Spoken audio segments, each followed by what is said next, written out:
अस्सलाम वालेकुम। इमरान खान साहब की अडयाला जेल में 2 दिन की खामोशी की खबरें गर्दिश कर रही थी और आज तीसरे दिन भी इमरान खान साहब की अडयाला जेल से किसी हवाले से कोई खबर नहीं आई कि उन्होंने कोई गुफ्तगू, कोई मीडिया टॉक की हो। इस तमाम तर सूरत हाल पर हम बात करेंगे इस वीडियो में। इसके अलावा पीटीआई के एक रहनुमा का दावा है कि एस्टेब्लिशमेंट से उनके राब्ते हैं और पीटीआई के एक दूसरे रहनुमा ने यह दावा किया है कि इमरान खान अगले 10 से 15 दिन में रिहा हो जाएंगे और उनके तमाम केसेस ख़त्म होने वाले हैं या उनकी ज़मानतें होने वाली हैं। इस तमाम तर सूरत हाल पर हम बात करते हैं, मगर उससे पहले कुछ खबरें अदालतों से बड़ी अहम है वो मैं आपके सामने रखता चलूँ ताकि कुछ तस्वीर भी वाज़ेह होती चली जाए और फिर साथ के साथ हम इन चीज़ों पर भी बात करते जाएंगे। सबसे पहले इस्लामाबाद हाई कोर्ट के जस्टिस मियां गुल हसन औरंगजेब ने इमरान खान की तोशाखाना केस में दरखास्त ज़मानत 4 नवंबर को समाअत के लिए मुकर्रर करने का तहरीरी हुक्मनामा जारी कर दिया है, जिसके मुताबिक ऑफिस ने वकालतनामा पुराना होने का एतराज़ आयद किया था, लेकिन वकालतनामा देखकर मालूम हुआ कि इमरान खान ने इसमें वकील को दरख्वास्त ज़मानत बाद गिरफ्तारी दायर करने का इख्तियार दिया है। एतराज़ दूर किया जाता है। ट्रायल कोर्ट का दरख्वास्त ज़मानत मुस्तरद करने का तस्दीक शुदा आर्डर ना होने का भी एतराज़ आयद किया गया था। वकील ने तस्दीक शुदा आर्डर की कापी अदालत में पेश कर दी है। कापी मुतलका ऑफिस में जमा कराई जाए। ऑफिस दरख्वास्त ज़मानत पर नंबर लगाकर केस पीर को समाअत के लिए मुकर्रर करे। गुज़श्ता रोज़ इस केस के ऊपर समाअत हुई थी और उसका जो तहरीरी हुक्मनामा है वो जारी कर दिया गया है। इसके अलावा जनाब इमरान खान साहब की 9 मई के मुकदमात के सिलसिला में ज़मानतों की दरखास्तों पर समाअत मुलतवी हो गई है। इंसदाद दहशतगर्दी अदालत लाहौर में एडमन जज मंजर अली गुल के आज रुखसत पर होने की वजह से बानी चेयरमैन पीटीआई इमरान खान की 9 मई के मुकदमात में ज़मानत की दरखास्तों पर समाअत 5 नवंबर तक मुलतवी कर दी गई है। एडीसी ड्यूटी जज इरफान हैदर ने समाअत मुलतवी की। याद रहे कि बानी पीटीआई ने 12 मुकदमात में बाद गिरफ्तारी ज़मानत की दरखास्तें दायर कर रखी हैं। 8 मुकदमात में बानी पीटीआई की ज़मानत दरखास्त पर एडमंड कोर्ट के ज़ेरे इल्तवा हैं। बानी पीटीआई की जनाह हाउस और अस्करी टावर हमला केस समेत 8 मुकदमात में ज़मानत मुलतवी हुई, जबकि दीगर 4 मुकदमात इंसदाद दहशतगर्दी अदालत नंबर 3 में ज़ेरे इल्तवा हैं। तो अदालत नंबर 3 में जो आज मुकदमात थे उसका काफ़ी उम्मीद है कि शायद आज फैसला हो जाए कि इमरान खान साहब को वो ज़मानतें मिल रही हैं या फिर इमरान खान साहब को हाई कोर्ट में जाना पड़ता है इस सिलसिले में। क्योंकि कि वहाँ पर जो जज साहब थे उन्होंने कहा कि बड़े मौके दे दिए, क्योंकि ये मामले को लटकाना चाहती है हुकूमत और वो वहाँ के जाके उनके वकील ही पेश नहीं होते, तो मामले को लटकाया जा रहा है। अब ये 5 नवंबर तक मामला गया है और दूसरी जानिब जो है ये वाला जो आज वाला मामला है इसके ऊपर उन्होंने कहा है कि जो 4 ज़मानतें हैं कमरा नंबर 3 में बानी पीटीआई की मुस्लिम लीग नून का ऑफिस जलाने समेत 4 ज़मानतों की दरखास्तों पर कोर्ट रूम 3 में समाअत हुई। बानी पीटीआई के खिलाफ मुस्लिम लीग नून का ऑफिस जलाने, कलमा चौक पर कंटेनर जलाने और नेशनल पार्क गुलबर्ग के सामने कंटेनर जलाने समेत 4 मुकदमात में ज़मानतों पर आज फैसले का इम्कान है। हतमी तौर पर कुछ नहीं कहा जा सकता, हो सकता है बाद में गुना के जज साहब ने कहा कि अच्छा हम देखते हैं, साइड पर रख दी थी एक मतलब फाइल, हो सकता है इस पर फैसला आ जाए। एक दफ़ा उनके रिमार्क्स भी आए कि अगर नहीं पेश होते हुकूमती वकला और वो आकर नहीं दलाइल देते तो ठीक है, हर मरतबा यही ड्रामा है। तो फिर उनकी जानिब से मिन्नत तरले भी किए गए कि हमें एक मौका और दे दें, बस ये आखिरी मौका होगा। तो देखते हैं अब इसके ऊपर आगे कोई तारीख डलती है या ये ज़मानतें मंजूर होती हैं या खारिज होती हैं। जो भी सूरत हाल होगी फिर वो आपको इंशाल्लाह अपडेट करते रहेंगे। अगर ये 12 जो मुकदमात हैं 9 मई के, इनमें इमरान खान साहब का 5 नवंबर तक मामला गया, इनमें ज़मानतें मिल जाती हैं और उधर से जस्टिस मियां गुल हसन औरंगजेब साहब ने तोशाखाना 2 केस की जो 4 तारीख को ज़मानत की दरखास्त की है, तो फिर इमरान खान साहब के ऊपर तो मेरा ख्याल यही मुकदमात बचते हैं और इमरान खान अगले 8 से 10 दिन के अंदर जो दावा किया जा रहा है रिहा हो सकते हैं। वो दावा किसका वो भी मैं आगे चल के रखता हूँ, मगर 1-2 खबरें और हैं वो मैं आपके सामने रख दूं कि अडयाला जेल में तोशाखाना 2 केस में इमरान खान और बुशरा बीबी पर आज भी फर्द जुर्म आयद ना हो सकी। इमरान खान और बुशरा बीबी की बरीयत की दरखास्तें दायर कर दी गई हैं। तो ये एक अहम चीज़ जो हमारे सामने आई है। वहाँ पर आज सलमान अकरम राजा साहब, सलमान सफदर साहब और दीगर वकला जो है वो उस्मान गिल साहब है गालबन, वो भी मौजूद थे। तो बड़े वकला आज वहाँ पर मौजूद थे। उन्होंने फिर बरीयत की दरखास्त दायर की। इमरान खान और बुशरा बीबी दोनों अदालत में पेश हुए। आज बुशरा बीबी साहबा जो है वो भी अदालत पहुँची, कि वो अब रिहा हैं। तो इमरान खान साहब तो थे ही जेल में, तो वो भी पेश हुए, उनकी यानी कि एक मुलाकात भी हो गई है। स्पेशल जज सेंट्रल शाहरुख अर्जमंद ने केस की समाअत की। फ्री कैन को नोटिस जारी करके 5 नवंबर को बरीयत की दरखास्त पर दलाइल तलब कर लिए हैं।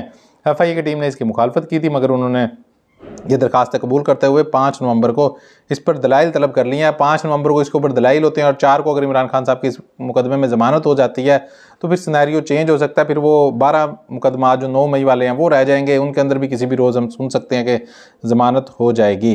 इमरान खान के सारे केसेस में ज़मानत मंजूर हो चुकी हैं या सज़ाएं मुअत्तल हैं। जो ये दावा किया जा रहा है इमरान खान की 10 से 15 दिन में ज़मानत का, तो ये कर रहे हैं दावा बैरिस्टर सलमान सफदर साहब, जो कि इमरान खान साहब के केसेस देख रहे हैं। वो कहते हैं कि इमरान खान के सारे केसेस में ज़मानतें मंजूर हो गई हैं या सजाए मुअत्तल हैं। जो थोड़े बहुत केसेस रह गए हैं वो 10 से 15 दिन में ख़त्म हो जाएंगे। वैसे तो इमरान खान साहब के ऊपर 200 से ज़ायद मुकदमात है, मगर इमरान खान साहब के ये 9 मई वाले मुकदमे और ये तोशाखाना 2 केस है, तो इसके बाद उम्मीद की जा सकती है कि इमरान खान साहब की ज़मानत हो जाएगी। अच्छा, इसके बाद हम कुछ मज़ीद खबरें हैं वो मैं आपके सामने रख के फिर हम जो है वो दूसरे इशू की तरफ आते हैं।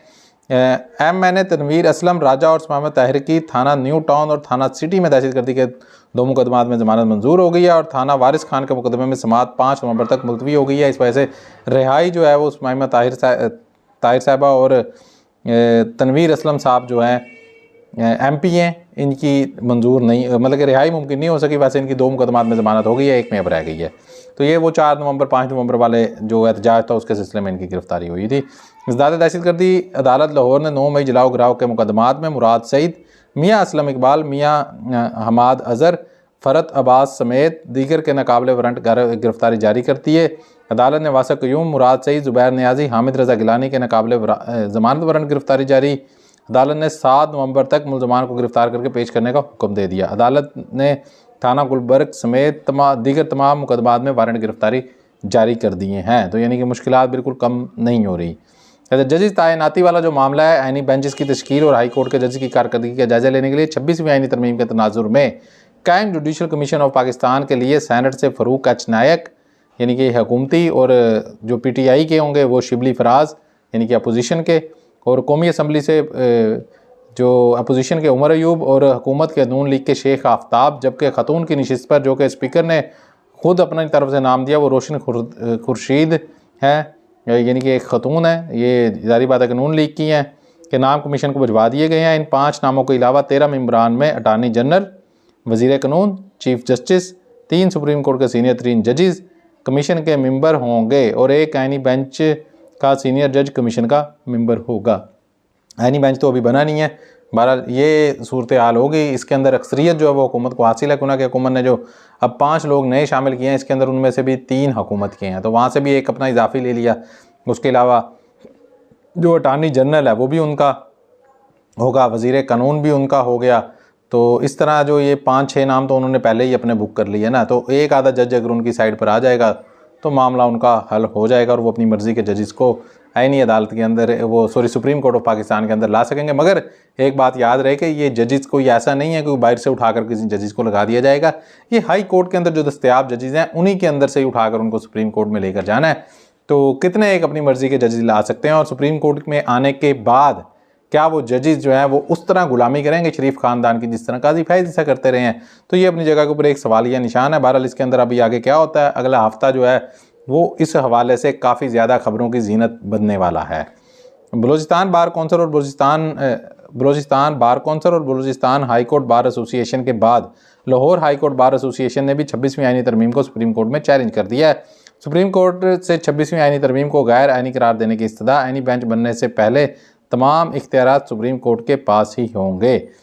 इसके अलावा जनाब सिंध हाई कोर्ट के अंदर भी ये आइनी तरमीम चैलेंज हो चुकी है। तो इसीलिए मैं आपको कह रहा हूँ कि अगला हफ्ता जो है वो बड़ा खबरों की जीनत बनने वाला है। मामलात किस जानिब जाते हैं बहरहाल ये हम आने वाले दिनों में देखेंगे। अब इमरान खान साहब की 2 दिन से जो खामोशी है, बल्कि 1-2 खबरें और रह गई वो भी मैं आपको दे दूँ कि PTI ने 8 नवंबर को पेशावर में जो जलसा था उसको मनसूख कर दिया, और ये अभी खबर आई है, अभी इसकी वजूहात सामने नहीं मेरे आ सकी। बहरहाल ये खबर आ चुकी है कि 8 नवंबर का पेशावर का जो जलसा है वो मनसूख कर दिया। इसके अलावा डी चौक एहतजाज के दौरान वज़ीर आला KPK अली अमीन गंडापुर का सामान KP हाउस से जो चोरी हुआ था उसकी भी इतलात हैं, और वज़ीर आला के 2 iPhone 15 Pro Max गायब हुए हैं। इसके अलावा वज़ीर आला अली अमीन गंडापुर का पर्स, दस्तावेज़ात और लाइसेंस याफ्ता असला भी गायब होने वाले सामान में शामिल है। यानी कि पाकिस्तान का दारुल हुकूमत और एक सूबे का वज़ीर आला, उसका ये सामान गायब हो गया है। तो उस दिन कौन आया था 5 नवंबर को KP हाउस? मेरा ख्याल है किसी से ढकी छुपी चीज़ नहीं है। जिस तरह उन्होंने गाड़ियों के शीशे तोड़े थे, कोई वईद नहीं है कि वो ये सामान भी उठाकर अपने साथ चलते बने हों।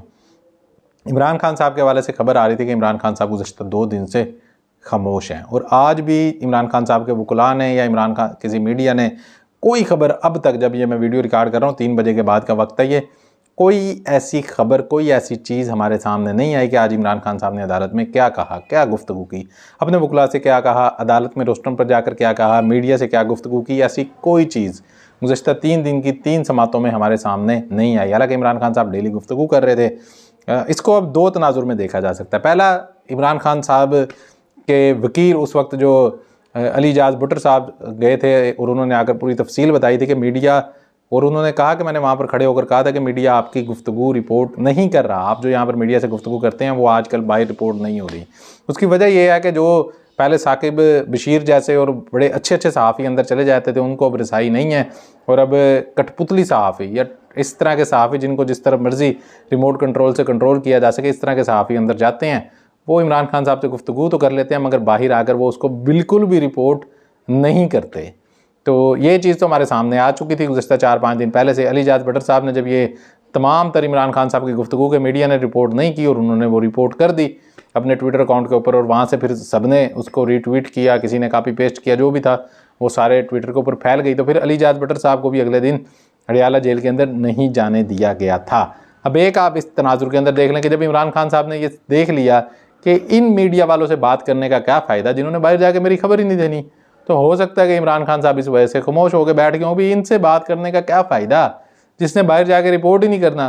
तो खाम खा दीवार में टक्कर मारने वाली बात है ना, भी इनसे मैं क्या गुफ्तगू करूँ, जिन्होंने बाहर जाके रिपोर्ट ही नहीं करना, किसी को बताना भी नहीं है, कहीं खबर भी नहीं देनी, तो इनसे तो गुफ्तगू करने का फ़ायदा ही कोई नहीं है। एक चीज़ तो ये है कि हो सकता है कि ऐसा हुआ हो और इसी वजह से इमरान खान साहब अपनी फैमिली के साथ या दीगर अपने वकला के साथ जो गुफ्तगू करनी है वो कर लेते हों और वहाँ पर उनसे गुफ्तगू ना करते हों। और दूसरी जो सूरत हाल है वो ये भी हो सकती है कि वाकई ही कोई बात चल रही हो और इसका दावा जो है वो खैबर पख्तूनख्वा के वज़ीर आला के मुशीर बराए इत्तलात बैरिस्टर सैफ ने पाकिस्तान तहरीक इंसाफ की इस्टेब्लिशमेंट से राब्तों की तस्दीक कर दी है। और ये तस्दीक कोई ऐसे नहीं कि मैं अपनी तरफ से कह रहा हूँ, बल्कि उन्होंने जियो न्यूज़ के प्रोग्राम नया पाकिस्तान में गुफ्तगू करते हुए कहा है कि उनका कहना था, बैरिस्टर सैफ का कहना था कि जो लोग जमहूरियत को दोबारा अपनी राह पर ला सकते हैं, PTI इनसे राब्ते में है।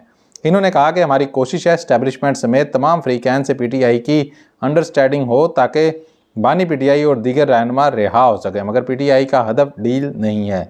इनका कहना था कि केसेस बनाने वालों को अब खुद समझ आ गया है, इसीलिए बुशरा बीबी की रिहाई के बाद मजीद केसेस नहीं बनाए गए। यानी कि बुशरा बीबी को भी कोई नया केस बना के गिरफ्तार किया जा सकता था मगर वो नहीं किया गया। तो अब जिन्होंने ये 2 नंबर केस बनाए थे वो कह रहे हैं कि उनको समझ आ गया। एक तो वो इसके अंदर अब ये दावा भी कर रहे हैं कि कोई गुफ्तगू उनकी चल रही है, तो उसके नतीजे के अंदर भी हो सकता है कि इमरान खान साहब ने सोचा हो कि ठीक है गुफ्तगू चल रही है तो फिर कोई सख्त बात ना की जाए, तो उससे बेहतर है फिर फ़िलहाल खामोशी इख्तियार की जाए।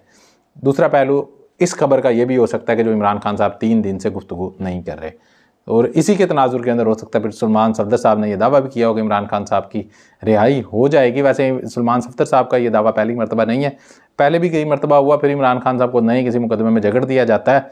तो हो सकता है कि सलमान सफदर साहब का ये दावा और बैरिस्टर सैफ का ये जो दावा है कि हमारी इस्टेब्लिशमेंट से बात हो रही है, अगर इसको इसी तनाजुर में देखा जाएगा इमरान खान साहब की खामोशी की वजह ये भी हो सकता है।